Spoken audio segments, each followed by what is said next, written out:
All right, what's going on, guys? I'm Mike. This is the Prepared Citizen. And for today's topic, we're going to be going over what I think might be the best option for home defense, which is the shotgun. All right, let's get started. So this is probably going to be the first part of a series of the best home defense options, or what I think could be the best home defense options. But yeah, as you can see from the title of the video, shotguns. Right here I have a Remington 870. This is one of my home defense guns, and today we're going to be talking about why it might be the best option for home defense and why it actually might not be as well. So as you know, the shotguns could be one of the most devastating weapons or firearms that a U.S. civilian can own. Of course, there's 50 cals and so on and so forth, but a 12 gauge pump is insane. We're going to start with the positives, or should I say the pros. Okay, number one, the first pro I would say of having a 12 gauge shotgun is going to be the versatility. More so the versatility in the rounds themselves, from buckshots to slugs to birdshot. For home defense, I'd probably go with a double-aught buck, which is essentially 9 pellets that are the size of a 9mm that fire at one shot. It's insane. I forget the exact statistics, but if I'm not mistaken, I'm pretty sure that every person who shot with the 12 gauge, like with flight controlled buckshot, it's I think it's like a 90% like fatality, or it's 90% fatal. It's insane. I don't know. You guys can look that up and fact check me, but I know it's extremely high when shootings are involved with the double-aught buck coming from a 12 gauge shotgun. Slugs are devastating. A 1 ounce slug, that thing is huge. That's what she said. But no, it's huge. It's crazy. They could definitely put some massive power out there. One big caveat with using a slug though is going to be over penetration. That's what she said. But it's going to be that, because if you don't like your neighbors, then yeah, or if you live on a farm, go for it, send it. But having a slug, it's definitely going to just blow through walls, dry walls, and everything, and that could be a huge thing if you have a family. So that's something to consider as well. That's where I think double-aught buck, honestly, that's pretty devastating as well, and that can easily just rip through dry walls. But that would probably be the round I go with. Birdshot, on the other hand, that one, you gotta birdshot, I don't know. I know they have that wad inside of it, and if you shoot at the right distance, like relatively close, like, I don't know, 10 yards or less, whatever. I don't know how big your house is. I suck at footage, but yeah, however close it's going to be, it's still going to be devastating, but you do run across a high chance of it under penetrating, and you don't want that. So that's going to be something. So I would probably say that your best bet is going to be double-aught buck with your 12 gauge for self-defense. Now we're going to go with reliability. You're manually cycling. This firearm is cleared as well. There's nothing in the chamber, nothing in the tube.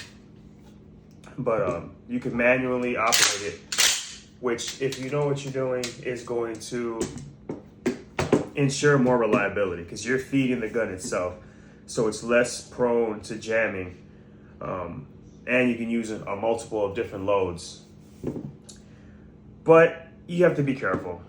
Grantham dropped a video of all the different shotgun loads, and there's like Dragon's Breath, like the John Wick 4 movie where he's shooting fireballs and stuff like that. But honestly, a lot of the stuff could be a gimmick. You want to go with a lot of tried and true rounds, and I would definitely, back to good old double-aught buck. But you just need to understand, shotguns do have a spread because there's multiple rounds fired at once. But it doesn't mean that you can just I'm going to point it down a hallway and it's just going to blow everything out the way. It doesn't work that way.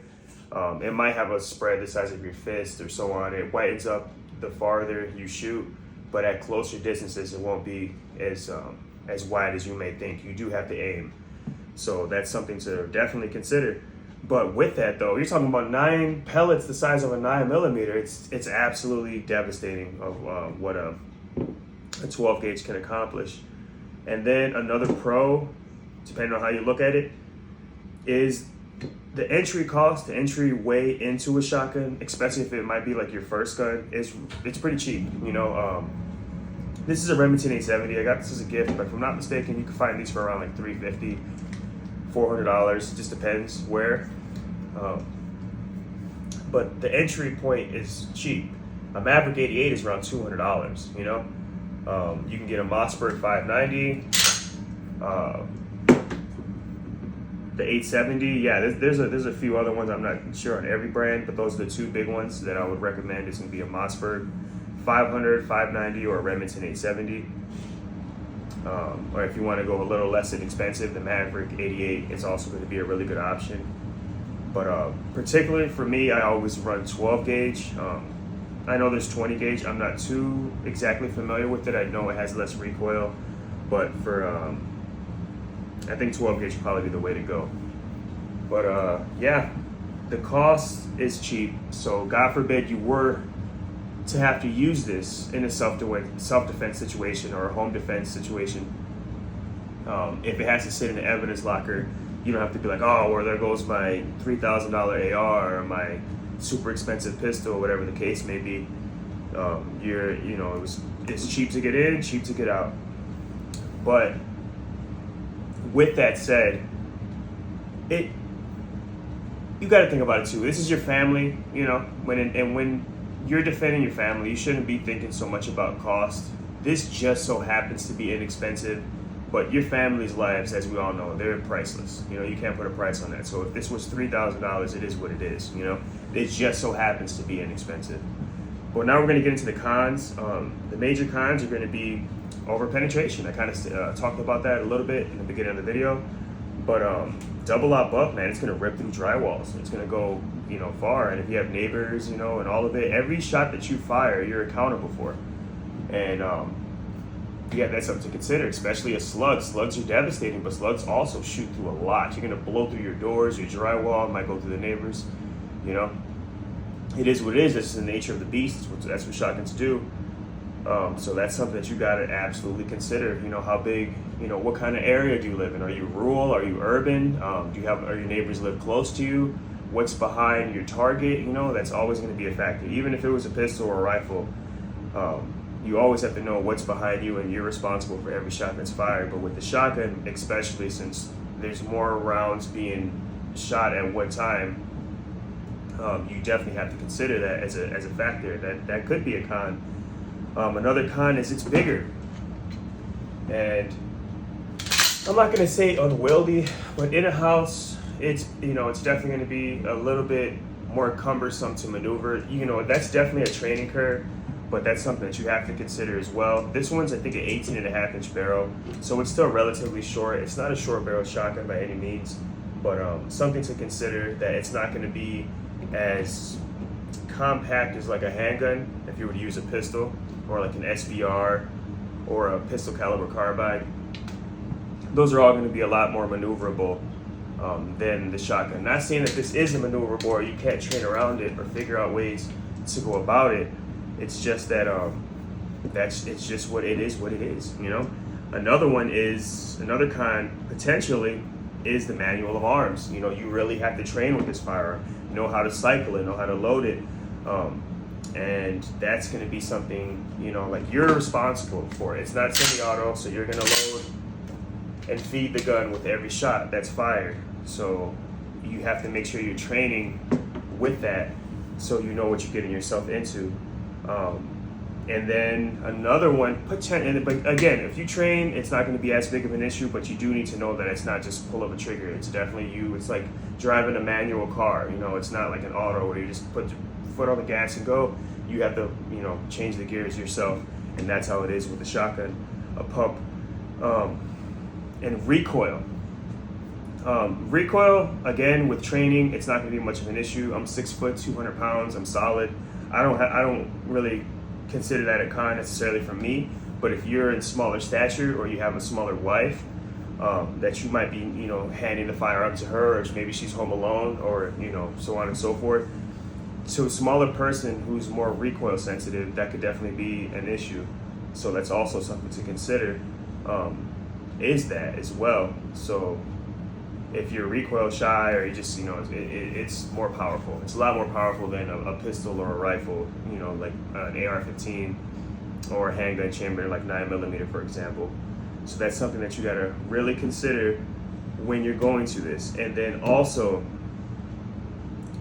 a lot of the times when you hear a bump in the night, if it's coming from outside or whatever the case may be, it's usually just an animal. It could be, I get raccoons and possums and all the stuff that go off on my cameras, all the time. Or you might hear something going, like a little, trash bandit going through the garbage can. It's not necessarily a home invader or, someone like a home invasion. But you also need to consider that if it's a bump in the night and you get up and you hear something and you go to the door, that it might be a police officer. There might have been a car accident in front of your house. There might be someone on the loose. They might be looking for somebody or whatever the case may be, where they're knocking on the door just to inform you. And if you just grab your gun and you show up to the door with the gun, with your shotgun, that's a good way of getting shot. And it's happened before. It happens. I'm not gonna say all the time, but it has happened. It does happen, and it could happen to you if you're not prepared for that. So that's something that you really have to know about these. If it's bigger, just show up like, who's at my door? They're like, freeze, like they're just gonna light you up. And that's just, it's an unfortunate scenario that could happen, but something that should be considered, versus having like a handgun of some sort. You could just, kind of tuck it away and then open the door and put it behind your back, see, oh, what's going on, But you definitely have to consider that. But yeah, I think honestly that's pretty much all I got, is the pros and cons for you guys there to kind of consider when choosing a shotgun for home defense. I honestly think, like, this is what I have now. I do want a Beretta A300, or then the 1301 is pretty badass too. So it's kind of a toss-up between those. Obviously the Benelli M4 is pretty badass, but I just feel like in this day and age, the Beretta A300 kind of took the throne. I mean, the 1301 took the throne, but the Beretta A300, the cost of entry on that one for a semi-auto with all the reliability, all that's crazy. It's like $1,000, and it's like, dude, it's fast. It shoots fast. It's reliable. It's semi-auto. So that might be a good route to go with if you're going to use a shotgun in general. But pumps still have their place, Even on another side note, you're talking about drones. If there's drones, I don't really see using drones. I guess maybe if you have enough land and you catch someone snooping, you can shoot a drone down. But yeah, I mean, it is what it is. It could be used for drone dispatch. I do believe the shotgun still has a place in your arsenal for the versatility to be able to take down drones, for the devastation and sheer power that the firearm offers. Is definitely something that you should consider. You can still hunt with this, from small game to large game to even two-door, predators or attackers. Shotguns are always going to have their place, and it's being even more proven now as we see what's going on with the trench warfare in Ukraine. So, yeah, definitely don't count the shotgun out. Let me know what you guys think. Is this the ultimate option for home defense? I don't know. You tell me. Leave a comment down below, and we can talk about it. Let me know what you guys use for home defense, and maybe you can help other people. Because again, I always say it, I don't know everything. I'm always trying to learn something, but I know a little bit, and I'm passionate about this firearms and helping people and just being prepared. That's why this is the Prepared Citizen. And this should be a community where we can grow with each other, where we can teach each other things, and help each other. Protect our families, protect ourselves, protect the Second Amendment, and things that we should factor in when you're purchasing these things. So with that, I hope you guys like the video. If you do, like and subscribe, because again, this is part 1 of the series, and I'm just trying to drop like general information to be able to help people be more prepared. Yeah, but with that, everybody have a good one, have a safe one, stay blessed, and that's it.